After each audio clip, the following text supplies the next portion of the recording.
자, 오늘은 이 보현보살장을 하도록 하겠습니다. 보현보살께서 우리 마음속에 생기는 한들을 어떻게 영원히 떠나는가 하는 방법을 질문하는 내용입니다. 지난 시간에 우리가 문수보살장을 했었는데 문수보살께서는 부처님은 인지에서 어떤 법을 닦으셨습니까? 했는데, 인지는 이제 수행의 원인이 되죠. 그러니까 수행을 어떻게 했느냐에 따라서 그 결과, 가지가 달라집니다. 그래서 인지에서 그 잘 수행을 해야 되는데, 그 잘 수행하기 위해서는 어떻게 어떤 법으로 닦아야 되는지를 질문을 하셨죠. 그래서 부처님께서 인지 때부터 죄로서 원각도리를 깨닫고 무명의 실체를 잘 간에서 요달하고 또 그 무명이 헛된 하늘의 허공에 있는 헛된 꽃임을 분명히 알면 그 나고 죽고 하는 망념의 윤회에서 벗어난다라고 말씀을 하셨습니다. 근데 그때 이제 나오는 그 중요한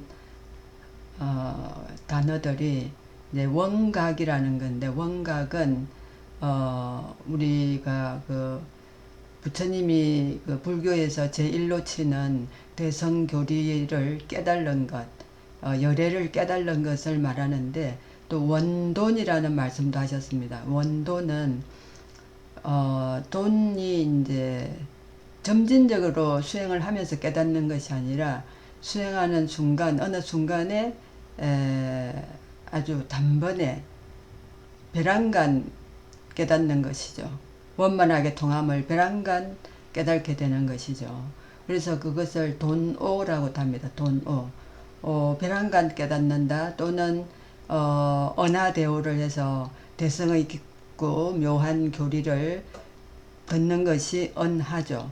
개오는 언하개오는 대오는 단번에 크게 깨닫는 일을 말하는데, 그래서 이 대성교리는 이해를 해서 깨닫는 것은 돈으로 치지 않습니다. 다시 말하면 원각이라고 치지 않습니다. 원돈이라고도 치지 않습니다. 돈오를 해야 됩니다. 그리고 우리가 이제 개오라는 말도 흔히 쓰는데, 이제 개오는 그 부처님의 대성의 교리를 깨달았다라고 해서 평범하게 쓰는 말이고, 가장 중요시 여기는 그 깨달음의 그 정도는 돈오입니다. 전에 일체직입 열애지라는 말을 많이 했었죠. 1초에, 단번에 1초에 열애지, 열애의 교리에, 열애의 그 지혜에 들어가야 되는 거지. 거기 들어갔다 나와야 모든 것이 이제 원만하게 다 통하게 되는 거죠. 자, 두 번째는 이제 보현보살장인데, 보현보살은 문수보살 다음으로 아주 중요한 보살님이십니다. 왜 중요하냐면, 그 부처님의 행원을, 부처님이 대성교리를 통해서 우리 중생들에게 바라는 행원이 있는데, 그 행원을 보현보살이 대변하고 실천하는 그런 보살님이십니다. 문수보살은 지혜의 제일이고, 보현보살은 행원의 대변과 실천의 제일입니다. 그래서 보현보살께서 10대 행원을 말씀하셨는데, 모든 부처님께 예배하고 공양하겠다는 말이고, 또 모든 부처님 공덕을 우러러 찬탄하겠다는 것이고, 또 부처님께 널리 공양하겠다는 것이고, 또 스스로의 업장을 참여하겠다는 것이고, 또 남의 공덕을 함께 기뻐하겠다는 것이고, 남이 이제 좋은 일 있으면 배아파하면 안 되죠. 함께 기뻐해 줘야 되죠. 부처님이 설법해 주시기를 청하고, 또 이 세상에 부처님이 오래오래 머무시기를 청하고, 다시 말하면은 이제 불도를 믿는 불자들이 끊이지 않고 오래오래 이어지기를 바란다는 거죠.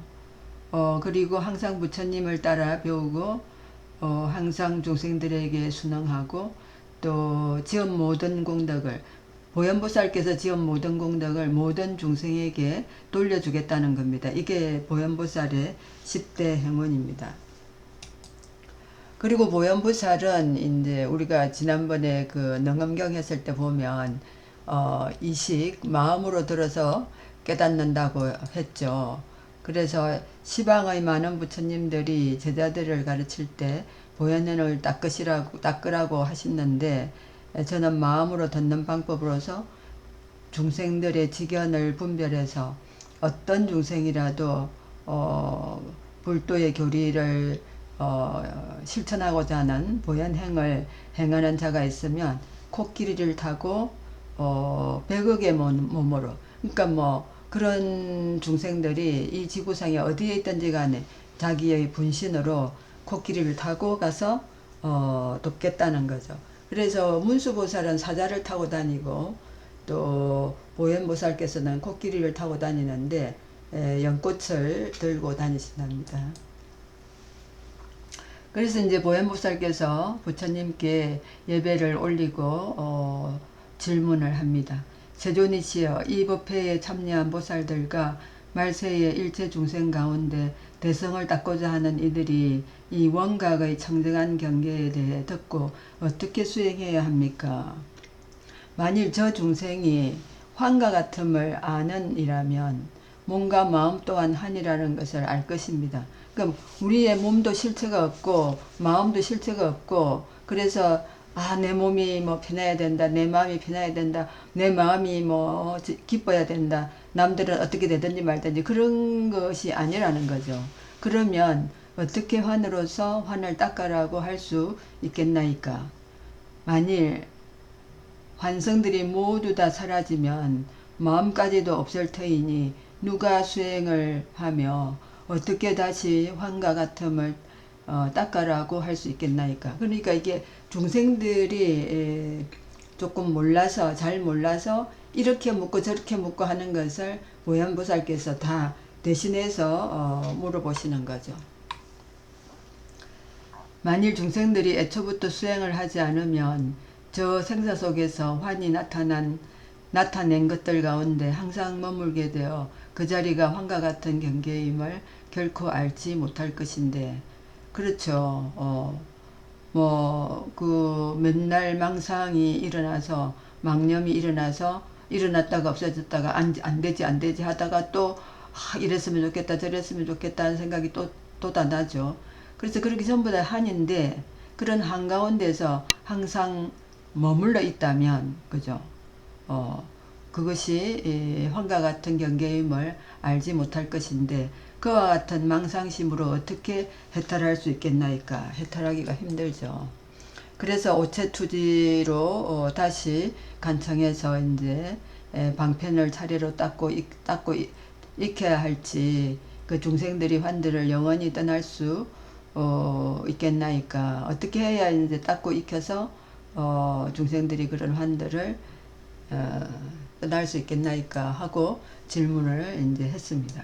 그랬더니 이제 부처님께서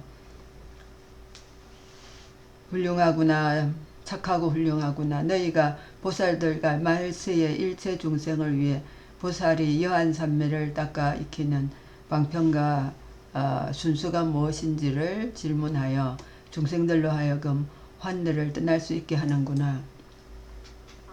이제 환이 본래 우리가 그 환이 없는 그런 마음인데, 바깥에서 이제 환이 이렇게 이제 들어오면 그게 환인 줄 모르고 그걸 환이라고 알면 여한삼매를 닦으면서 내가 지금 환을 망상이 들어왔구나 하고 왜 들어왔지 하고 그것을 가내야 되는데 그걸 가나지 못하는 거죠.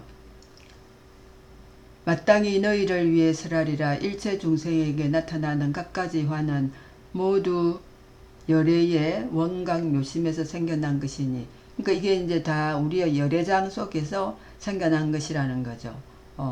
지난 시간에 열애장이라는 이야기 했었죠. 열애장은 진여문도 있고 생멸문도 있고, 근데 그게 이제 하나도 아니고 또 같은 것도 아니고 마치 흑옹꽃이 흑옹을 의지하여 생겨나는 것과 같으니라. 우리가 눈을 비비면 허공에 아무것도 없었는데 눈을 비비고 눈을 떠보면 눈앞이 뱅뱅하죠. 시커무리하게. 이제 그런 것과 같다는 거죠. 그래서 여한산매라는 것은 헛개비 같음을 체험하는 산매인데 이것이 그 화나의 꽃이 멸할지라도 허공의 본성은 무너지지 않듯이 중생의 환과 같은 마음을 도리어 환에 의지해서 멸하여 환들이 다 사라질지라도 원각모심은 부동이니라. 그러니까 우리가 그런 그 원각모심이 있는데 그 속에 이제 한들이 들어왔을 때에 한들이 일어났을 때에 그것을 이제 다 사라지도록 수행을 하면 원각묘심은 그대로 있다라는 거죠. 우리가 한참 전에 법화경 할 때 아주 부유한 장자의 집에 불이 난 이야기를 했었죠. 그거는 이제 법화경의 비유품에 있는 건데 그 불타는 집이 곧 이제 환의 세계죠. 각각 그 환상, 망상은 망념은 각각 다 다른 거죠. 그 탐진치가 다 다른 거죠. 근데 그 속에서 수행을 해서 이것이 다 탐진치구나, 이것이 다 망상이구나 하는 것을 깨달아야 이제 그 집에서 뛰쳐나오게 되고 그러면은 이제 보살의 수레를 탈 수 있는 거죠. 하나의 이제 그 예를 들어 보면 법전 스님께서 깨달음을 얻고 난 다음에 하신 말씀이 있습니다. 그 말씀이 뭐냐면 탐진치 삼독이 참나인 것을 하고 말씀을 하셨습니다. 탐진치 삼독이 이 바로 불타는 집이죠. 이 불타는 집 속에 있는 각각의 이 중생들은 각각의 탐진치 속에 있는 거죠. 그런 탐진치 속에 있는데 그 속에서 깨달아야 그게 이제 그 삼독 속에서 깨달아야 참나를 발견할 수가 있는 거죠. 그래서 불타는 집에서 이제 환을 깨달아야 되는데 그 법전 스님은 우리나라 대한불교 조계종 제12대 종정을 하신 분인데 이제 그 성철 스님을 시자로서 오랫동안 모시고 있다가 32살이 되었을 때에 이제 일대사를 다시 말하면은 그 대성을 수행하는 이제 스님으로서 이제 도노를 해야 되니까 그 일대사를 해결하기 위해서 서성을 떠나서 이제 묘저감에 들어가서 한번 수행을 하기로 했습니다. 가을에 들어가고 그 다음에 이제 들어가서 보니까 부엌에는 쌀 2포대가 있었는데 2가마니가 있었는데 결심을 하신 거죠. 저 쌀이 다 떨어질 때까지 반드시 내 마음속에 있는 환을 없애겠다 하고 이제 들어가신 거죠. 만약에 그 쌀이 다 떨어질 때까지도 깨달지를 못하면 일대사를 해결하지 못하면 금생을 이곳에서 끝내겠다 하는 그런 각오로 이제 자복에 앉아서 수행을 하셨죠. 방에 불도 많이 안 떼고 하니까 몇 개월 지나니까 방에 곳곳에 곰팡이도 피고 부엌에도 막 엉망이고 그 다음에 그 밑에 있는 암자의 비구니 스님들이 계셨는데 몇 달 후에 올라와 두부를 만들어 가지고 올라와서 이제 스님이 무사신가를 체크를 하셨는데 하여튼 그 두부도 한 모를 드시고 난 다음에는 그 두부가 어떻게 되는지도 모를 정도로 수행을 하셨다는 거죠. 나중에 보니까 다 그게 곰팡이가 피어서 그럴 정도로. 그래서 그러던 어느 날 이제 딱 개호를 하셨다는 거죠. 그래서 그때 하신 말이 탐진치 삼독이 참나인 것을이라고 하셨다는 거죠. 그래서 불타는 집이나 환의 세계나 이 탐진치 삼독이나 다 우리는 그 속에서 환을 없애고 그것이 참나가 아니다는 것을 알아야 된다는 거죠. 자, 오늘은 여기까지 하겠습니다.